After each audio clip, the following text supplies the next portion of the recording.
The Empire had conquered 17,000 star systems across 3 galaxies. Their warships blocked out suns. Their armies numbered in the trillions. For 60,000 years, no species had ever stood against them and survived. Every civilization they encountered either surrendered completely or was erased from existence. They believed this was simply the natural order of things. They were strong. Others were weak. The universe belonged to those who could take it. When their long-range sensors detected radio signals coming from a small yellow star in an unremarkable spiral arm of the Milky Way galaxy, the Empire sent a standard subjugation fleet. 12,000 warships, 4 million ground troops, enough firepower to crack planets in half. The fleet commander, Admiral, had personally overseen the conquest of 300 worlds. He expected this mission to take no more than a few standard cycles. The humans detected the fleet when it was still 3 light-years away. Their primitive but clever detection systems picked up the energy signatures of so many ships traveling together. World governments panicked. Military leaders argued. Scientists worked desperately to understand what was coming. But among the common people, something strange happened. They started making jokes. The internet filled with memes about the alien invasion. Comedy shows made sketches about what the aliens might want. People created funny songs and videos imagining conversations with the invaders. Even as fear spread across the planet, laughter spread faster. It was not that humans were not afraid. They were terrified, but they could not help themselves. Humor was how they had always dealt with the things that scared them most. Admiral's fleet arrived in Earth's solar system and took up position near the moon. He broadcast the standard submission demand in every language his translation systems could identify. Surrender immediately. Accept rule. Become slaves of the Empire, or face complete destruction. He gave the humans one planetary rotation to respond. The response came in the form of a video transmission. Had received thousands of surrender messages over his long career. He knew what they looked like. Frightened leaders begging for mercy, crying populations pleading for their lives, desperate attempts to negotiate. What he saw instead made no sense to him. A human male appeared on screen wearing strange, colorful clothing. He said that the people of Earth had gathered to give their official response to the demand. Then he told a joke. It was a joke about an alien walking into a bar. Did not understand it. Neither did anyone on his bridge crew. The joke was followed by another human who made funny faces, then another who fell down repeatedly in an exaggerated way. Then a group of humans who sang a ridiculous song about the fleet looking like flying garbage. Watched for several minutes in complete confusion. His officers looked at each other uncertainly. This was not in any of their training protocols. The admiral ordered his communications officer to replay the message. Perhaps the translation was wrong. Perhaps this was some kind of code. But after watching it 3 more times, he had to accept what his eyes were telling him. The humans were not surrendering. They were not fighting. They were performing comedy. They had no concept of humor. In their society, everything was serious. Life was about duty, conquest, and service to the Empire. The idea of saying something that was intentionally not true simply to cause an emotional reaction was completely foreign to them. They had encountered other species with strange customs before, but nothing like this. Decided the humans were trying to confuse him as some kind of military tactic. He ordered a demonstration of power. His ships fired on Earth's moon, carving a massive crater visible from the planet's surface. This, he thought, would show the humans the seriousness of their situation. The human response was another video. This time it showed thousands of people gathered in a large arena. They were laughing so hard that many of them had tears running down their faces.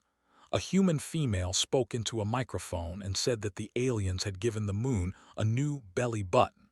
The crowd roared with laughter.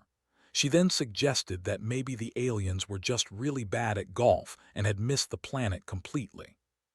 Something happened too in that moment. He felt a strange sensation in his chest. His mouth twitched. He made a sound he had never made before. It took him several seconds to realize that he was trying to laugh. The concept was so foreign to his biology that his body did not know how to do it properly. He felt like he was choking and smiling at the same time. He quickly suppressed the feeling and ordered the transmission cut, but the damage was done. Across his fleet, others were experiencing the same strange reaction. Some had watched the transmission out of curiosity. Others had received it through unofficial channels. The humans were broadcasting their comedy to every ship in the fleet, finding ways past security systems. Over the next several hours, chaos slowly spread through the invasion force. Soldiers who had been preparing for ground assault found themselves distracted by human videos. A recording of something called a cat falling off a table was passed from ship to ship. Nobody knew why it was funny, but something about the small, furry creature's surprised expression triggered that same strange reaction. Admiral tried to restore order. He gave speeches about duty and discipline. He threatened severe punishment for any soldier caught watching human transmissions, but he could not stop what was happening. For the first time in their long history of conquest, the military was experiencing something they had no defense against. They were starting to find things funny. The effects were devastating. Soldiers forgot their training during drills because they were thinking about jokes they had heard. Officers could not give orders with straight faces. The sacred rituals of military culture suddenly seemed absurd. Why did they march in those particular patterns? Why did they wear those specific uniforms? When viewed through the lens of humor, everything the empire had built started to look ridiculous. Called an emergency meeting of his senior commanders. They needed to attack immediately, before this human weapon completely destroyed their fleet's effectiveness. But the meeting fell apart when one commander mentioned that the humans had a word for what was happening. They called it getting the giggles. The word sounded so silly in language that 3 officers started making that strange, choking, smiling sound again. On Earth, the humans had figured out what was happening. Their astronomers could see the fleet's formation becoming disorganized. Their hackers reported that communication channels were filling with shared human content. Scientists quickly put together a theory. They had evolved without humor. Their brains had no defense against it. Jokes were hitting them like a virus, rewiring their neural pathways in ways they could not control. The world's governments made a decision. They launched everything they had, not missiles, not nuclear weapons. They launched comedy specials, funny movies, cartoon shows, internet compilations, and billions of memes.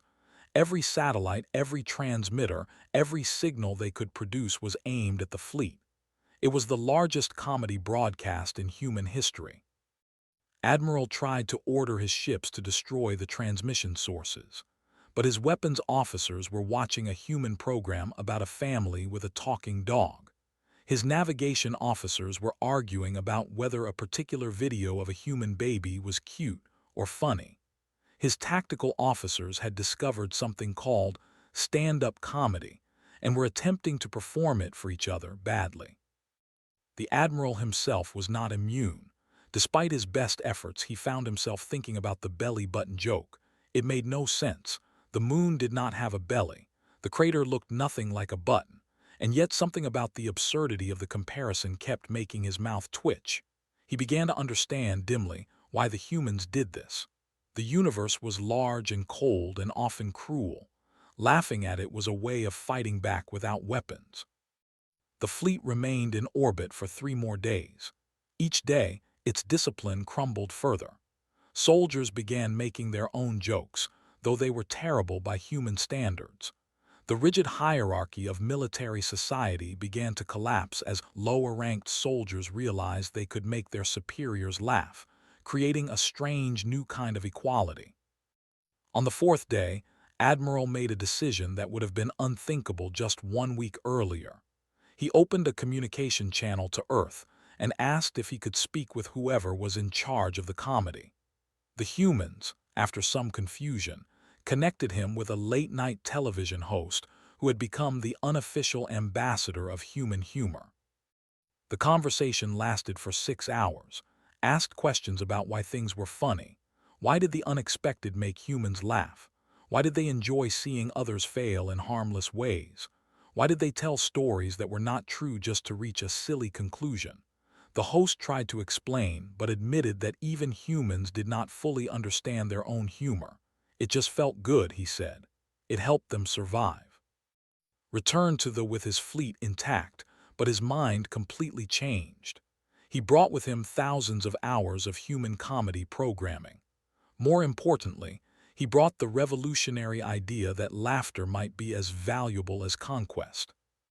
The High Council was furious at first.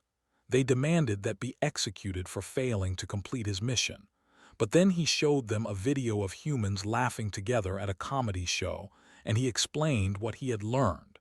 The humans had discovered something that the Empire, for all its power, had never found. They had discovered that existence could be enjoyed, not just endured. The recording of that council meeting was eventually leaked. It showed the highest leaders of the galaxy's most feared empire watching human comedy videos and making awkward attempts to laugh. It showed ancient warriors who had crushed countless civilizations being defeated by a joke about why the chicken crossed the road. Within one generation, the empire transformed. Conquest was replaced by cultural exchange. Warships were converted into entertainment vessels. The species that had spread fear across galaxies became obsessed with trying to understand humor. They were not very good at it, but they kept trying. Humanity eventually joined the interstellar community, not as slaves or conquered subjects, but as teachers of a skill that turned out to be rarer than anyone had imagined. They discovered that most spacefaring species had evolved without humor. Survival in the cosmos was serious business, and evolution had rarely favored traits that seemed so useless. But humans had grown up on a planet where predators hunted them, diseases killed them, disasters destroyed them, and death came randomly and often. They had developed humor not in spite of their suffering, but because of it.